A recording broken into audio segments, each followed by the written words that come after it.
Akkam nagaa jirtu qaqqaaliin uummanni Oromoo bakka jirtanitti nagaan koo isin qabachaa ayinata albataatii YouTube chaanaalii Elite Tech irraa. Egaan akkuma kanaan dura isin beeksisaa ture qophii bareedaatiin akkan dhufaa jiru kallattii fuula Facebook fi chaanaalii Telegram kootiin isin beeksiseen ture jechuudha.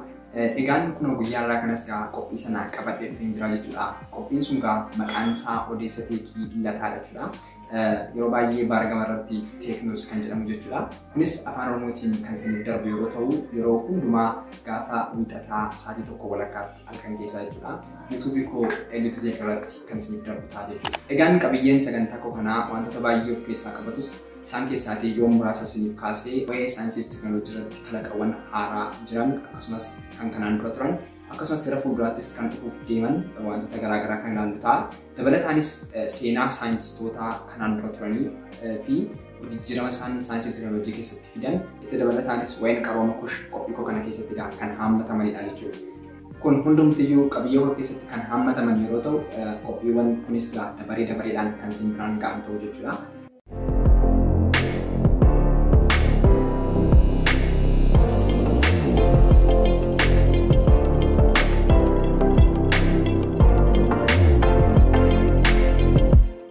Egaan guyyaa irraa kana akka kutaa jalqabaatti kanan qabadhee isiniif dhufee dirree saayinsii fi teeknooloojii keessatti nama baay'ee addunyaa kana jijjiire jedhamee yaadamu tokko isiniif qabadhee dhufeera jechuudha. Maqaan nama kanaa Niikoolaa Teeslaa jedhama jechuudha. Namoonni baay'een keenya ijoollummaa keenya irraa kaanee kan dhagaa guddanne hin jiru kanneen akka Einstein fa'aa, waa'ee Toomaas Edison fa'aa akkasumas namoota baay'ee dhagaa guddanneera jechuudha. Garuu seenaa namicha kanaa namoonni baay'een keenya hin beeknu. Garuu immoo guyyaa guyyaatti wanta nuti hojjennu jireenya keenya keessatti jechuudha. Wanti namichi kun hojjete guutummaa guutuutti addunyaa kana keessatti bu'aa guddaa buusee waan darbeef hundi keenya iyyuu kan beekuu qabnu kan jedhu seenaa namicha kanaan isinitti himaa jechuudha. Akkasumas gaheen kallattii saayinsii fi teeknooloojii keessatti addunyaa kanaaf buusee darbee maal akka ta'e namichi kun hojii keenya guyyaa guyyaa keessatti immoo maal keessatti akka inni bu'aa buusee darbes kan waliin ilaallu ta'a jechuudha. Egaa Teeslaan kan inni dhalate bara 1858tti biyya Sarbiyaa yookiin immoo kan amma Krooshiyaa jedhamtu keessatti jechuudha. Inni dhalate egaa akkuma barattoota kaanii yeroo umriinsaa barnootaaf eegaa gara mana barnootaa galee jechuudha. Niikoolaa Teeslaan jechuudha.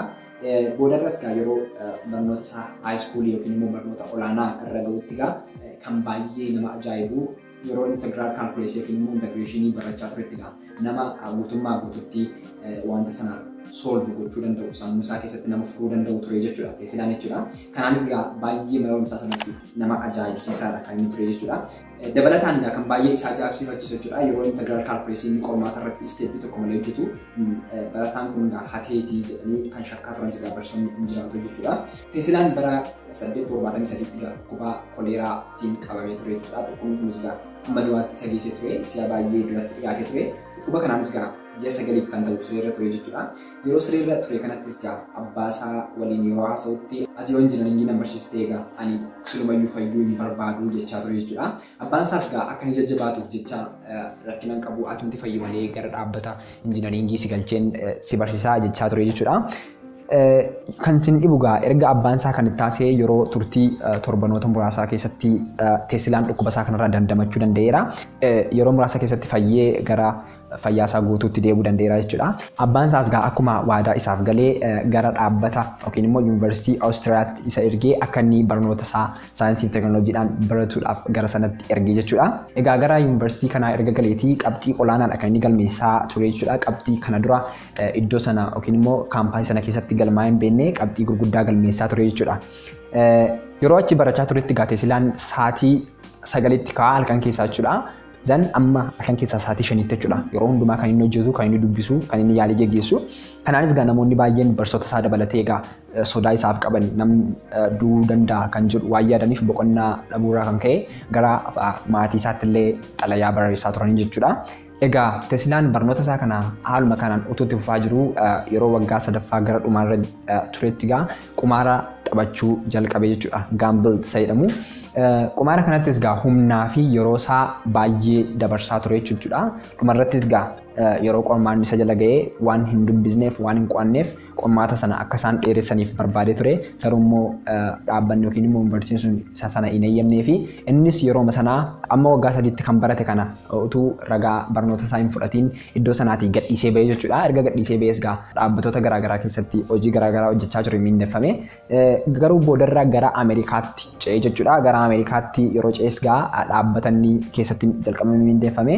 Eedsan Maashin Work kan jedhamu jechuudha. Dhaabbata biyya Ameerikaa keessatti Eedsaniin kan geggeeffamu jechuudha. Dhaabbata isaadha. Kunis gaa humna elektirikii biyya Ameerikaa keessatti yeroo sana kan maddisiisaa ture yookiis immoo humna elektirikaa Ameerikaaf kan kennaa ture achi keessatti miindeffame jechuudha.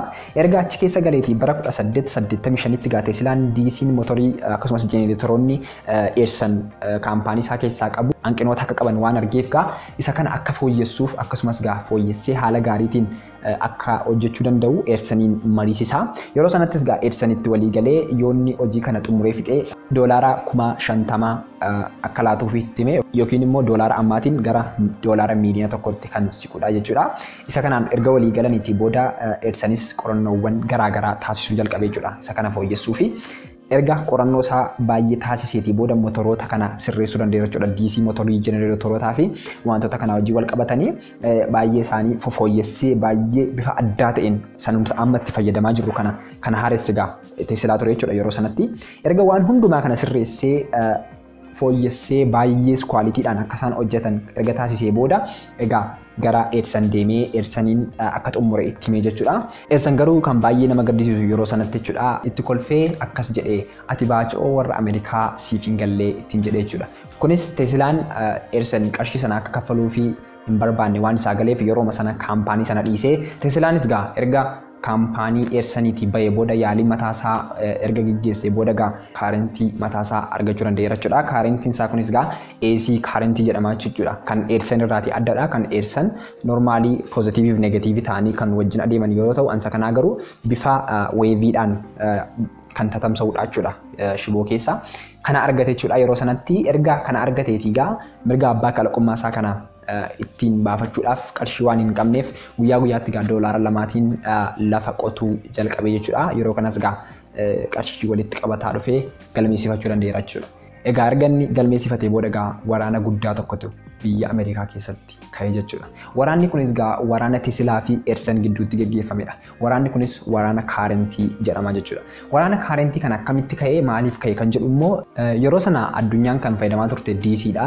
Amma garuu Teeslaan yaada kana fooyyessee waan dhufeef Teeslaa fi Eedsan gidduutti gaa yaada wal mormiitu ka'e jechuudha. Yeroo sanatti gaa Eedsan Teeslaan yaada inni qabatee dhufe kun akka isa caalu waan beekeef garuu immoo uummanni akka isa sana hin fayyadamne gochuudhaaf murtee godhe jechuudha. Isaan keessaatii fala tokko ilaalla. Falanni yeroo sana Eedsan fala yeroo sana falate jechuudha. Barattoota yeroo sana barataniif maallaqa kennee kanneen akka adurree, saree akkasumas bineensota garaagaraa akka isaan gara isaatti fidaniif godhee erga kan hundumaa godhee immoo konfiraansii guddaa biyya Ameerikaa keessatti qopheesse jechuudha. Konfiraansii kana irrattis gaa AC kaarentii fayyadamuudhaan bineensota kana yeroo inni ajjeesu jechuudha. Kan inni sagantaa sana irratti agarsiise. Yeroo sanas gaa sagantaa kana irratti namoonni taatee kana arganii baay'ee rifatanii akkasumas gaa AC'n baay'ee gadhee akka ta'e amananii fudhatanii jechuudha. Nama ijoollee isaaniif illee akka gadhee ta'e ibsaa ture jechuudha. Kanaaf yaadni Eedsan yeroof haa ta'u malee yeroo sanaaf galma geera jechuudha. Teeslaan gaa yaada karaa Eedsan misaayilli itti dhuka'e kun akka boodatti san deebisne ni beekaa jechuudha. Teeslaanis gaa yaada Eedsan kana ofirraa qolatee addunyaadhaaf AC dhiyeessuudhaaf gaa innis yaalii garaagaraa taasisaa ture jechuudha. Yaalii baay'ee booda garuu dhumarratti milkaa'uu danda'eera jechuudha. Kunis gaa agarsiisa guddaa biyya Ameerikaatti dhiyaate irratti ture jechuudha. Agarsiisa kanarrattis gaa Teeslaan AC kaarentii fayyadamuudhaan qaama isaa keessa humna elektirikii yookiin immoo AC dabarsuudhaan yeroo inni itti ibsaa ibsuutti argame jechuudha. Yookiin immoo ampuulii isa jedhamu jechuudha ibsuu danda'eera jechuudha. Erga ibseetii booda gaa addunyaan guutummaa guutuutti AC'n akka seefii ta'e yeroo sana jechuudha kan inni bare. Kanaaf gaa biyyoonni baay'een AC fayyadamuudhaaf murteessanii jechuudha. Egaa Teeslaan AC'n erga addunyaa irratti fudhatame booda wantoota akka AC motorii, AC generatora akkasumas transformerii, power transmissionii warreen kana warra mana yaalii isaa keessatti yeroo sana hojjechaa ture gara addunyaatti akka ifa ba'aniif yeroo sana jechuudha kan isaan carraa argatan jechuudha. Egaa Teslaan waraana kana guutummaa guutuutti mo'achuu danda'eera jechuudha. Egaa qophii kana tun xumuriin dura argannoowwan inni hojjetee addunyaa kanaaf bu'aa buusee darbe keessaatiin muraasa isinitti agarsiisa. Maaliif argannoowwan inni argate gara 700tti kan siqannaa dabalataan immoo kan maqaa isaatiin paatentii ta'anii jiran immoo argannoowwan 100 olti jira jechuudha. Isaan keessaa garuu muraasa kan ta'ee fi kan addunyaa kana irratti yeroo ammaa kana baay'ee bu'aa gurguddaa buusan an jedhu isiniif dhiyeessa jechuudha.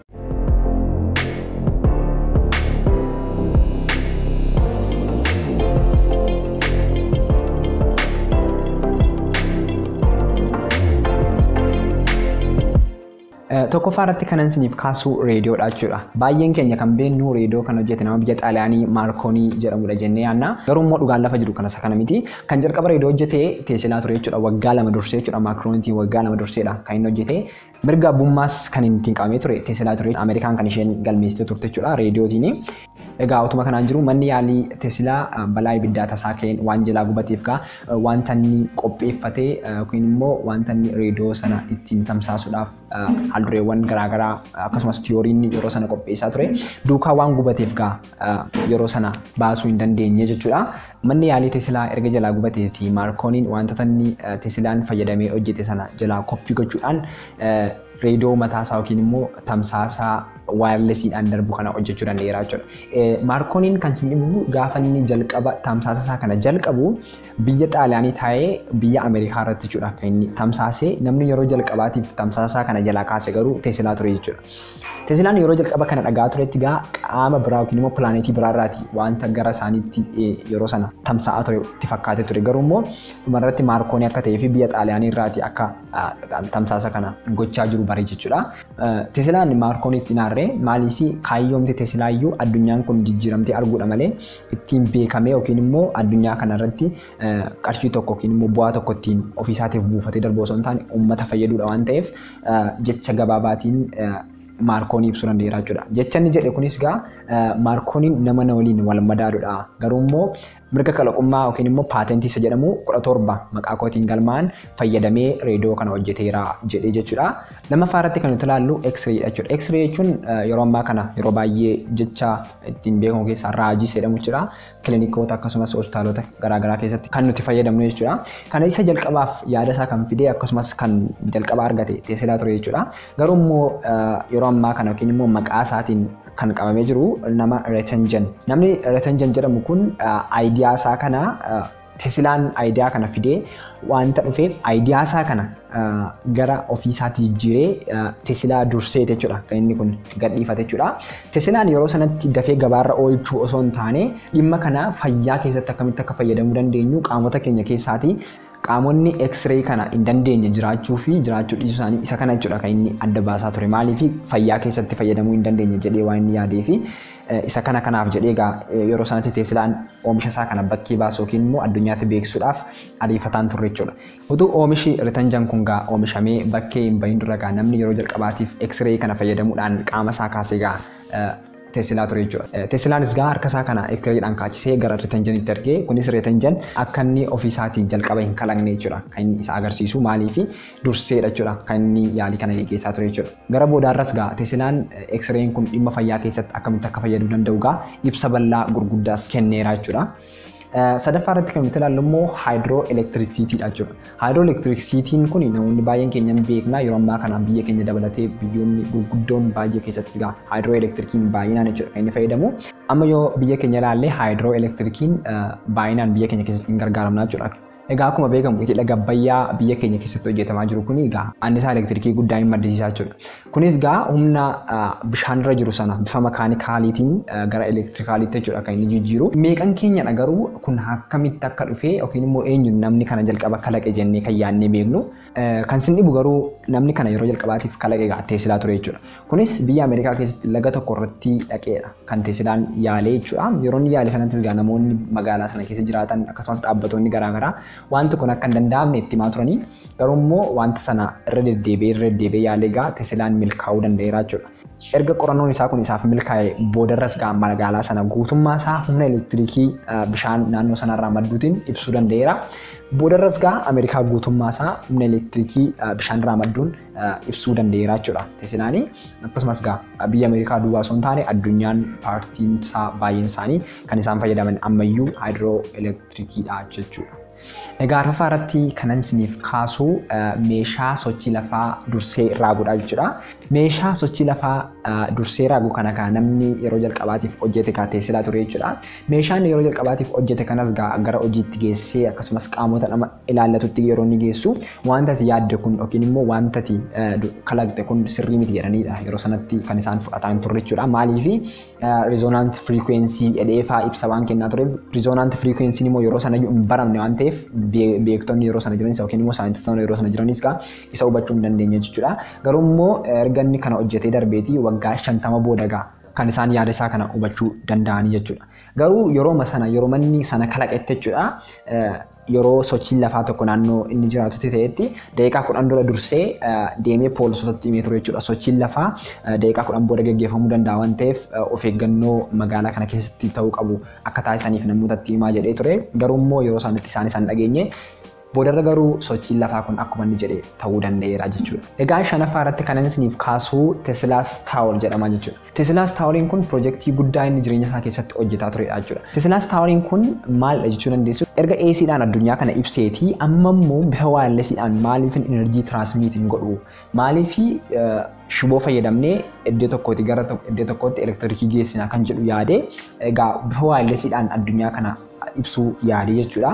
Argannoon Teslaa kuni yaadi isaa jechuudha. Kun akkuma taaworii isaa footoo irraa argaa jirtan kana taaworiin sun AC currently bifa waayirlesiidhaan fuudhee lafatti gadi naqaa jechuudha. Taaworii sana jalaan jechuudha. Erga taaworii sanaan lafatti gadi naqee egaa lafti kun currentiidhaan guuta jechuudha. Kanaaf namni yoo fayyadamuu barbaade lafatti gadi suuqaa jechuudha. Yoo barbaadan istoofii mana keessaa fayyadamuu barbaadan lafatti gadi suuqxanii fayyadamtu. Ibsachuu barbaadan lafatti gadi suuqxu jechuudha. Yaadi isaa kana ture jechuudha. Kunis gaa baay'ee yeroo baay'eetti dhamaa tureera jechuudha. Footoo irraa kun akkuma argitan yeroo inni ampuulii yookiin immoo ibsaa taaworii sanatti butee yookiin immoo taaworii sana fakkeenya inni laabii isaa keessatti hojjeteen yeroo inni ibsuudha jechuudha kan inni iddoo kanatti argitanii. Yaaliin isaa kunis gaa baay'ee ajaa'iba yoo ta'es gaa galma gahuu hin dandeenye jechuudha. Kunis sababa inni barnoota yookiin immoo beekumsa transmission of energy jedhu yeroo sanatti waan hin qabneef gaa galma gahuu hin dandeenye jechuudha. Egaan kabajamtoota daawwattoota koo sagantaa ani waa'ee Teslaa irratti qopheessaa ture kana fakkaata ture. Torban immoo sagantaa baay'ee bareedaa ta'e tokko waa'ee saayinsii fi teekinooloojii ammaa irratti kan xiyyeeffate tokko qabadhee dhufaan jira. Isinis kan isinirraa eegamu sagantaa kana akka hiriyoota keessan biraan gahuuf sheer gochuu hin dagatinaa isiniin jedha. Warreen maatii hin taane subscribe gochuudhaan maatii ta'aa isiniin jedha. Erga subscribe gootanii immoo yeroo ani odeeffannoo kana gadhiisutti akka notificationin isin bira gahuudhaaf bilbila ishee bira jirtutti gura lama baasaan isiniin jedha. Toora social media keessan irrattis uummata biraan akka gahuuf sheer yoo gootan baay'ee jajjabeeffamaadha. Baay'een isin jaalladha. Lataa labataan ture. Torban gaarii.